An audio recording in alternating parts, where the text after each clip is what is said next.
magandang hapon po sa ating lahat mga kabayan. Meron tayong napapansin na po ng kamatsili. At ito hihinto tayo dahil makikikain tayo ng kamatsili ni nanay. Ang dami naka-plastic. Diba? Nakain ko na rin madalas. At paborito ni Pops Odi yan. Saka ni Mami Hermie, yung ating sponsor mga kabayan, yung kamatsili. Tikim, pwedeng patikim. Walang free test. Parang hilaw pa yung iba. Halo to na talaga to? Green lang. Ah, pwede matikman. Magkano isang plastic? 35 po. 35? Dating ano lang to po. Ngayon 35 na isang ganire. Sabagay, nagmahal na lahat. Na walang tawad? O, 300 po. 300. Parang nasa mall na din No? 300. Alayo po kasi pinagkukuhanan namin, sir. Ha? Namamasahe din po kami. Maglakad na lang kayo para walang pamasahe. So ayan mga kabayan, magmerienda muna tayo ng kamatsili. Dahil nadaanan natin yung kamatsili mga kabayan. No? Sa hindi alam mga kabayan na may ang puno nito na may mga tinik-tinik, no, na akala mo ng puno ng kalamansi na medyo may mga tinik-tinik na maliliit. No, maliliit mga kabayan, pero ang sarap po. No, ang sarap po kainin ng kamatsili. Paborito to ng sponsor, no, na si Sir Odi at Ma'am Hermie. Kaya ayan mga kabayan, tara, makikigulo tayo dito sa nagtitinda ng kamatsili. Hi, ate. Ay, hindi lang kamatsili ang ano nyo, paninda. Pinautang lang po sa akin. Ha? Pinautang lang po. Alin ang pinautang? Yung saging po. Akala ko paninda nyo rin. 1 week to po. Ang dami nakasabit-sabit ng mga kamatsili Bakit merong hilaw? Merong kulay pinkish na mamula-mula na hindi mo Bakit ganito? Mayroon ding green. Apo. Pero parehas na silang makain ng dalawa. Apo, pwede po. Oh. Kasi po yung iba, mas gusto nila yung ganyan po. Yung ganito. Po. O sige nga, itry ko nga yung nakain ko yung hinog. Pero ako gusto ko yung ganito. Try ko nga tong ano, na hindi nakabuka.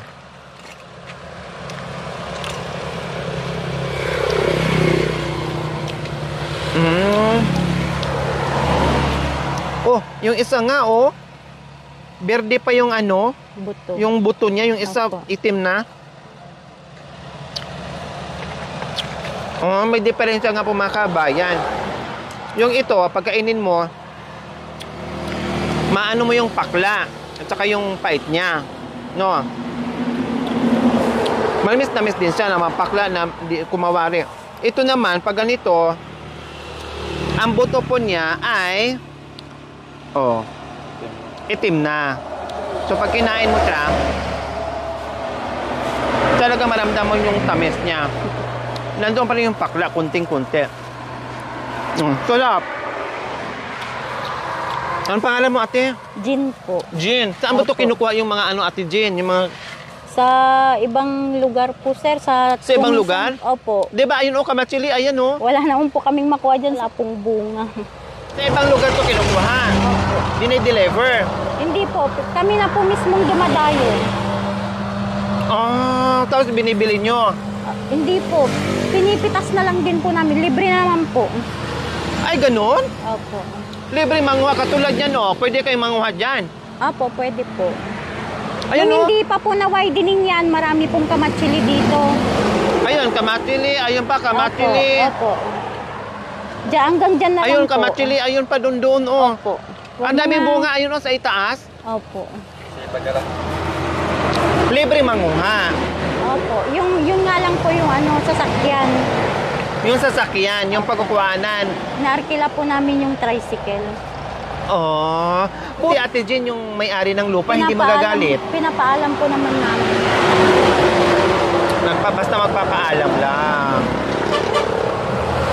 Parang sa isang taon, isang beses lang mamunga. Tama? Opo. Napapansin ko parang pag tag-init. Namunga siya pag tag-init, no? Opo. Ang sarap mga kabayan. Pare di siyang mani, no? Yung na... mga iba naman po, gusto nila yung mapakla kasi daw po gamot sa sa diabetes. Ah, kaya pala gusto lang medyo mapait. Opo, yung iba pong mayayaman, pag gusto mapakla, gamot daw po sa nga. Yun nga, tsaka nakakalinis daw po ng dugo, sabi nila. Ay, ganyan. Tapos diabetes, ganun po. Kaya pala kainin na natin to na green-green. Opo. Masarap naman po siya. Oh, masarap siya. Masarap. Manamis-namis, mapakla-pakla, maalat-alat, maasim-asim. Lahat na ng lasa nandito na.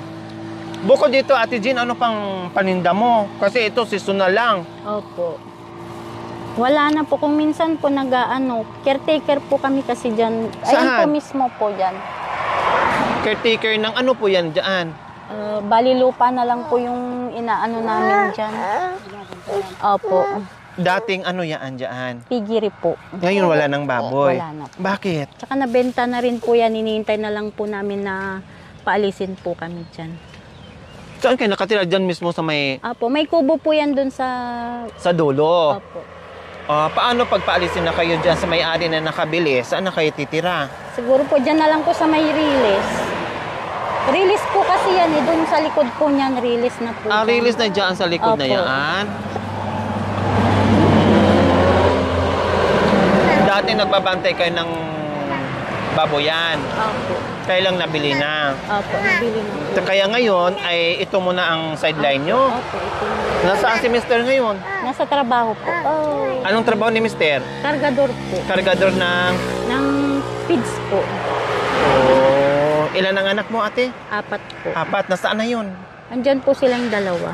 Saan? Tapos, dyan po sa bahay. Nasa bahay nyo. Sino na? Dalawa sila naiwan doon. Malaki naman na po sila. Ito yung bunso mo. Pangatlo po. Kumusta yung yung paninda mo? Nakarami ka na, Ate Jane? Wala pa naman pong buhay na mano. Kayo pa lang po.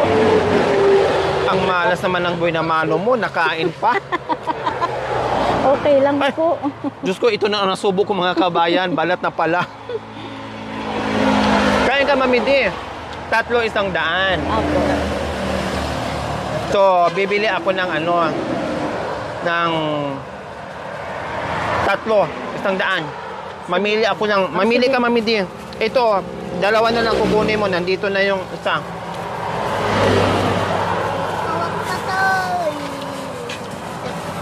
Yan po. Kailangan pala, medyo mapait-pait pa siya. Or mas maganda, ang kakainin nyo, lalo na pag diabetic kayo, itong medyo green-green pa. Kasi panglinis na ng bituka, gamot doon sa may diabetic, mapakla. Ayan. Ayan, Mami D. Puso. Pwede din sa puso? Sino nagsabi sa inyo? Gamot din sa sakit sa puso. Ano pa? Gamot sakit sa puso, gamot sa bituka, panglinis sa bituka, pang sakit sa gamot sa Diabetes. diabetes at ano pa? Sakit sa pagbubungkal. Sakit sa bulsa. Sakit sa bulsa. Ilang sako to, Ate Jane, pag kinukuha nyo? Hindi pa po napuno yung kalating kaban.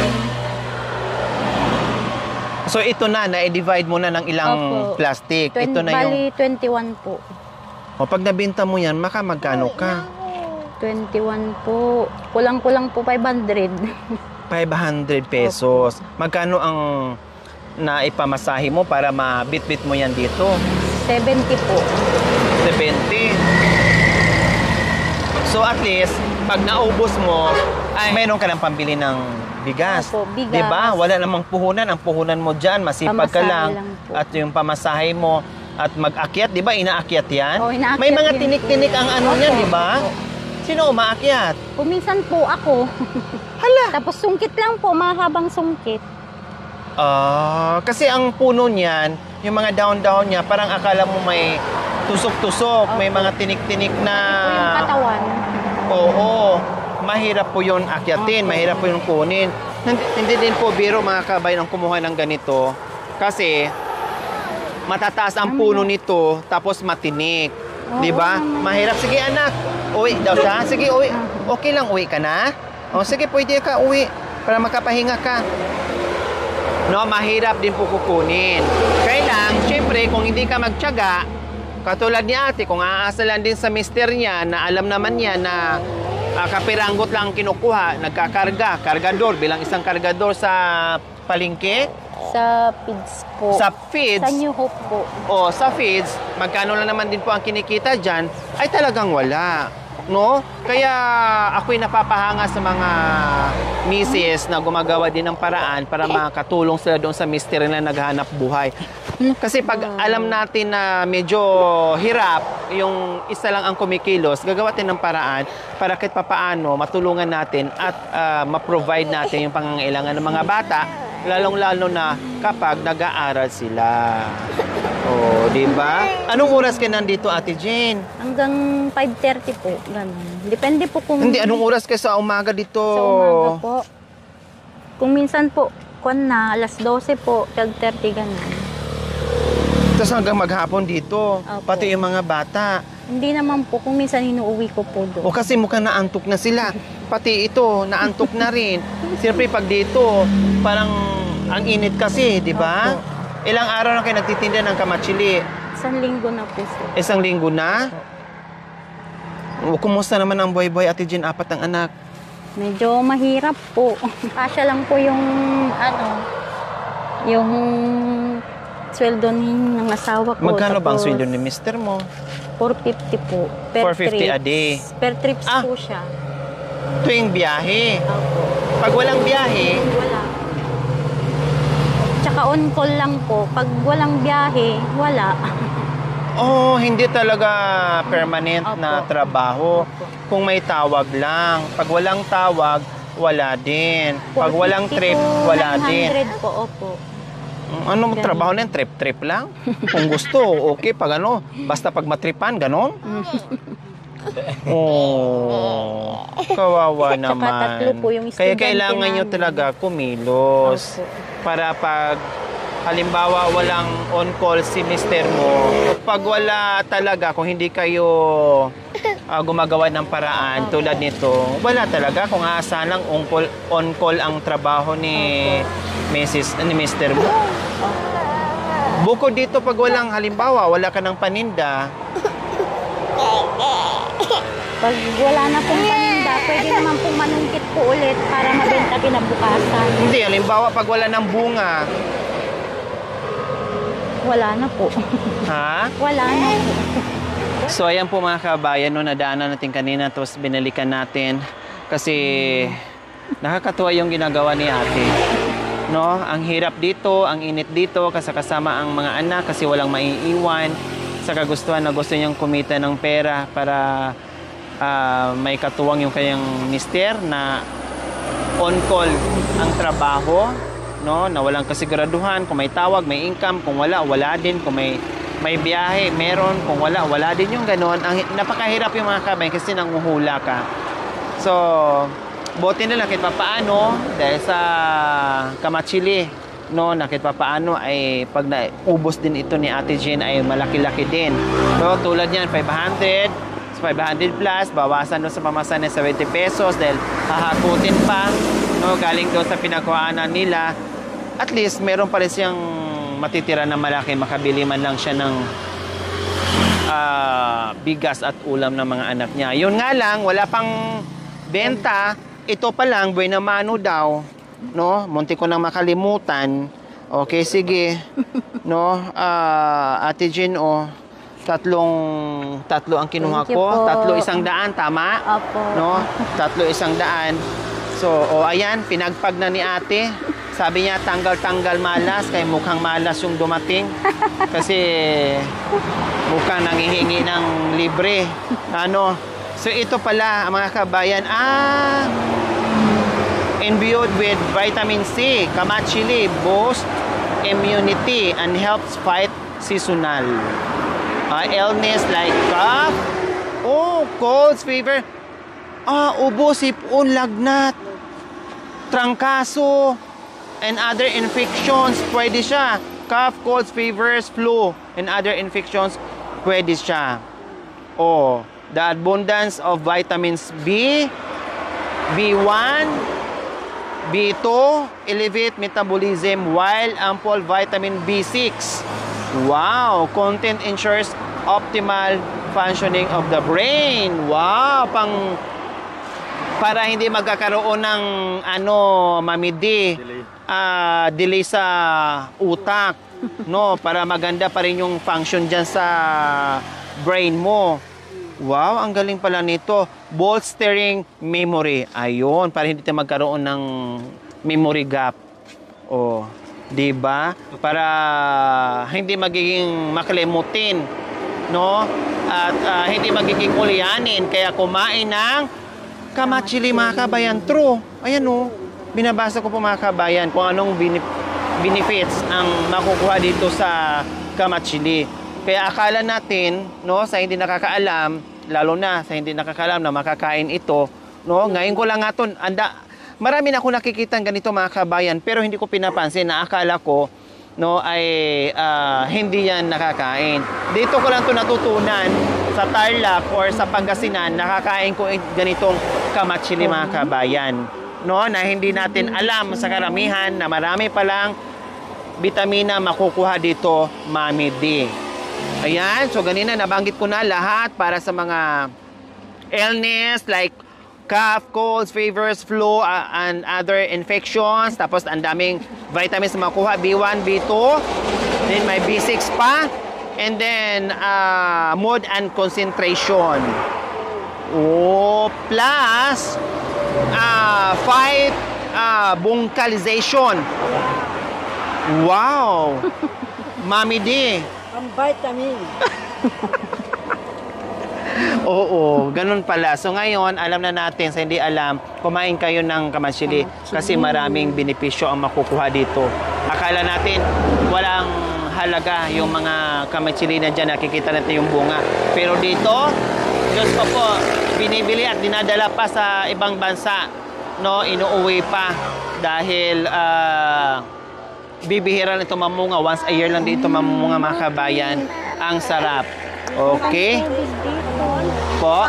Summer place. Saan? Doon sa ano Meron din sa inyo. dito sa summer place na Pero kinakain din nyo, no? Kinakain nyo rin, Mami D. para ibenta nga.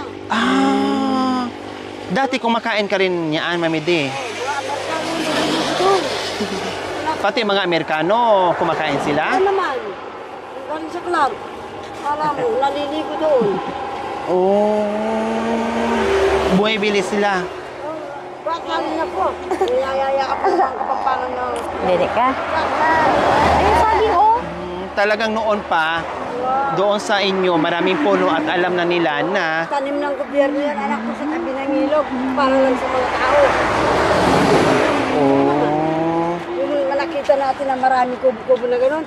Puro ano yan, kamatsili noon. Hanggang doon sa papunta sa Jose. Oo, kumusta naman Ate Jane? Paano pag hindi nyo naibenta ito? Kasi madalang na naman ang kanina pa tayo dito, almost 30 minutes na. Pwede pa naman po ibenta bukas. Ilang araw bago siya masira? Siguro po 3, ganun. 3 araw. Malalanta na siya? Opo, kasi po sa sobrang init. Pag hindi maibenta, anong gagawin? Itatapo na lang. Tapos kuha ng panibago, maghahanap ng panibago, parang ganyan. Opo. Kakainin. Ano nga naman, hindi na sila nagsasawa dyan, Mami D, sa kakakain. Gusto. Oh. Tapos, mamaya, pag hindi maibenta, paano yung pagkain nyo? Pag walang benta? Meron naman na po ito na pagbentaan ko sa inyo. Ayan ang ibibili nyo ng bigas. Opo. O paano pag wala? Halimbawa, aantayin si mister. Uutang na lang po. Ha? Uutang. Uutang saan? Sa tindahan po. Uutang na lang ng bigas. Sa ulam po. Para merong Pangkain. pangkain. Nag-aaral ba yung mga anak mo? Opo. Isang 11 po, tsaka isang 8. Anong oras uuwi siya? Ano? Anong oras uuwi si mister nyo? Hindi ko lang po alam kung anong oras po. Ha? Baka gabi na po, sir. Aalis din siya ng umaga, din uuwi ng gabi. Kinabukasan, opo. Baka uwi po siya mamaya kasi holiday po bukas. Walang ano. Oh, walang trabaho bukas. No? Oh. Okay, sige. Ako ay natutuwa sa ginagawa mo. Kahit mahirap ibenta, no? Ang hirap ng posisyon nyo dito. Buwis buhay, nandito sa tabi ng kasada, hindi mo alam yung disgrasya. No? Ako'y natatakot para sa mga bata. Kaya hindi talaga pwedeng malingat ka sa mga bata, kailangan mong bantayan. No? Kasi nakakatakot ang lalaki ng mga truck at ang bibilis. Ate Jane, delikado. Pero ganun pa man, napakasipag mo, madiscarding nanay. No? Ako'y natutuwa sa mga ganyan. Kapag nanay na madiskarte, gumagawa ng paraan, makatulong sa mister nyo, maganda yon. Kahit anong negosyo, kahit maliit o malaki man ang kinikita, ang importante meron na makatulong ka doon sa pangangailangan araw-araw mo. Ayos. Ha, Ate Jane? Basta wag lang magsawa. Pag walang benta, kundi itry kinabukasan. No, pag wala pa rin, itry pa rin kinabukasan. Pag walang benta, wag pang panghinaan. No, kailangan tuloy-tuloy lang kung ano yung gusto mong gawin. Okay? Magkano yun, Ate Jane? Tatlong isang daan. Magkano, Ate Jane, pag nabenta to lahat? Kulang-kulang 500. Kulang-kulang 500. Pag tapos hindi pa alam kung makabenta. Opo. Pero ngayon, sigurado na nabintahan ka na ng 100. Sigurado na hindi magugutuman kasi may pambili ka na ng 1 kilong bigas. Kahit mag-ulam ng isang noodles, Opo. nako, pwedeng-pwede na. Makakaraos, kumbaga. Ang importante, may bigas. Bahala na bukas. Parang ganon. Okay, sige. Hindi lang yan. Ate Jane, meron ka pang... Ay, salamat po. Oh. Maraming salamat po. Diba? Salamat po. Meron ka ng pambili ng bigas. Bigas. Tsaka pang ulam po. At ulam, hindi lang bigas. Makabili ka pa ng ulam. Kahit hindi mo maibenta yan, Opo. ayos lang. Hindi na nangangamba. Sigurado nang may pera. Oh, masaya ka na sa 1,000? Sobra po. Oh, sobra-sobra ang saya. Dahil sobra-sobra ang saya, dagdagan ko pa, Ate Maraming Jane. salamat po, sir. Thank you po. Malaking tulong po to talaga. Oh, anong bibili niyo po, Ate Jane? Mga pagkain po ng mga anak ko. Ilang kilong bigas ang bibilhin niyo? 10 kilo po siguro. 10 kilo. Opo. Bili ka na ng kalahating kaban. Ay, maraming salamat. Para hindi 10 kilo. Opo. Thank you po. Kasi kailangan siguraduhin ang bigas.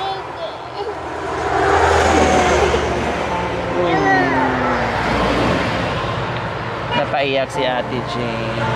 Hindi niya akalain na tayo ay darating, nagtsatsaga, nagtitiis, kahit hindi niya alam kung maibenta ba niya ito o hindi.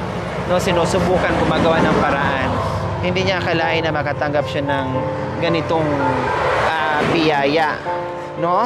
O sige, Ate Jane, bumili ka na ng 1 kaban, hindi na kalahating kaban. 1 kaban na. Para ang hihinapin na lang niya, problemahin niyo na ni mister mo, ay ulam na lang. At bumili ka ng masarap na ulam, Ate Jane.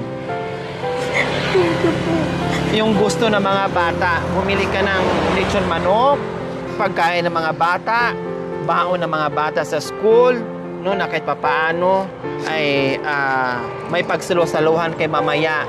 Hapon, pagdating ni mister mo, magtataka yun, oh, bakit ang sarap ng ulam, Bakit nakabili ka ng 1 kaban na bigas? Matutuwa yun, kahit napapagod, matutuwa yun. Kasi ang madatnan niya, merong biyaya. Masaya ba si Ate Jane? Sobra po. Thank you po. Bakit napaiyak si Ate Jane? Wala po talaga kaming isasaing mamayang hapon. Wala kayong maisasayang mamayang hapon. Wala. Kaya pala hindi kayo napapagod kahit may bit-bit kayong anak. Tapos hawak-hawak nyo pa ito. Wala kayong kapaguran sa pagtatayo dyan habang hawak nyo yung anak nyo, karga-karga yung anak nyo. Kasi ang iniisip nyo, kahit nangangawit na kayo sa kakaganyan, na merong customer o merong hihinto na bibili para may pambili kayo ng bigas. Pero yung mga kabayan, no, ang hirap. Bigas. Pambili ko ng bigas, please. Bili naman kayo kasi wala kayong maisasaing mamaya. Please. Kung pwede nga lang maghawak ng megaphone si ate. Mga kababayan, bumili kayo ng paninda ko. Wala pang makakain ng anak ko. Wala pang bigas. Kung pwede nga lang, ganyan ang sasabihin. Grabe. Diba? So, kaya po pala, Ate Gina, hindi ka napapagod dyan kasi wala pa kayong bigas isasaing mamaya. Kung katulad ko lang na normal na may mimili na bumili ng halagang 100, yun ang talaga ang pambili mo ng bigas kung doon nakasalala yung hapunan yung mamaya. Kasi po yung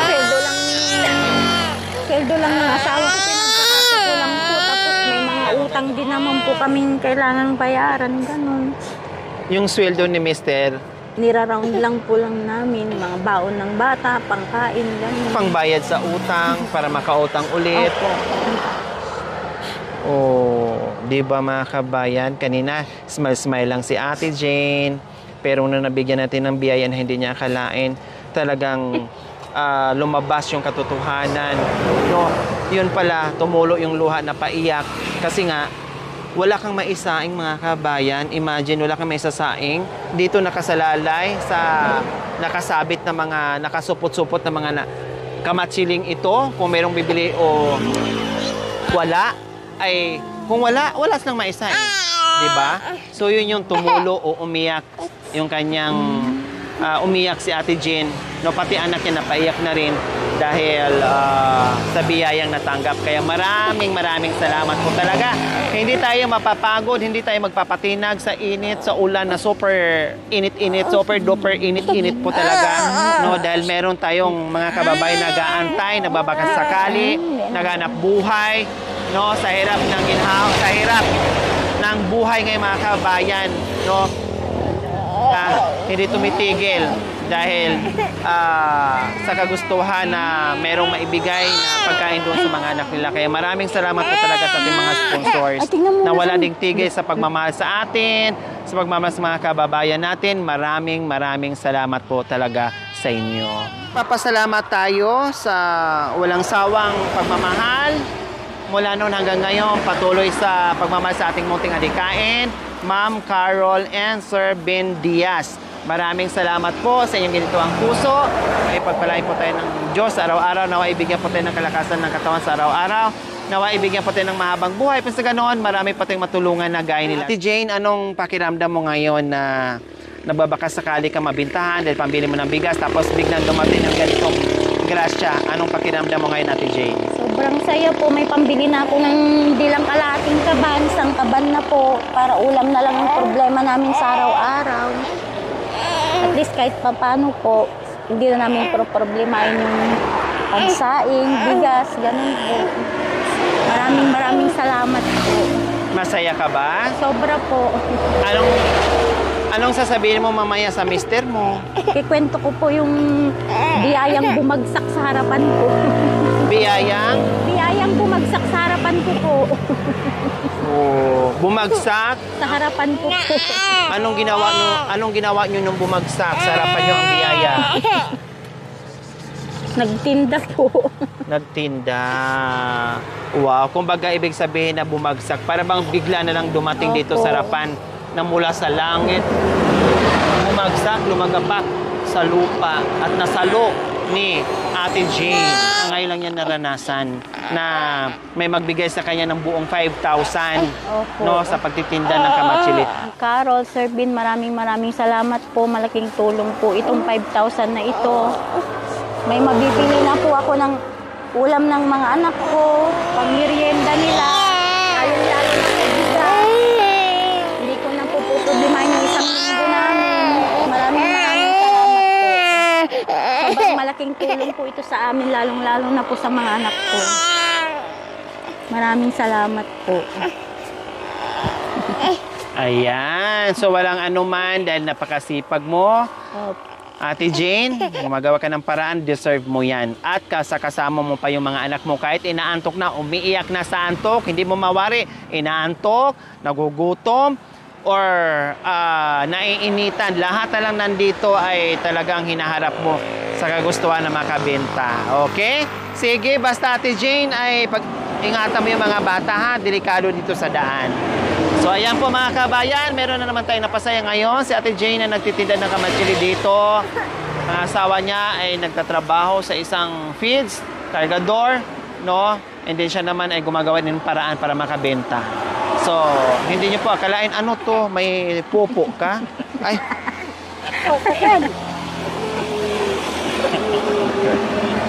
So, pero yung po mga kabayan, no? Kaya pala hindi napapagod si Ate Jane sa pagpapaypay na huminto yung sasakyan at bumili dahil nangangamba dito, nakasalalay yung bigas para meron silang hapunan mamayang hapon. Kaya ayun. Okay, sige. Dito na kami ha. Okay. Thank you for watching. Don't forget to like, share, and subscribe.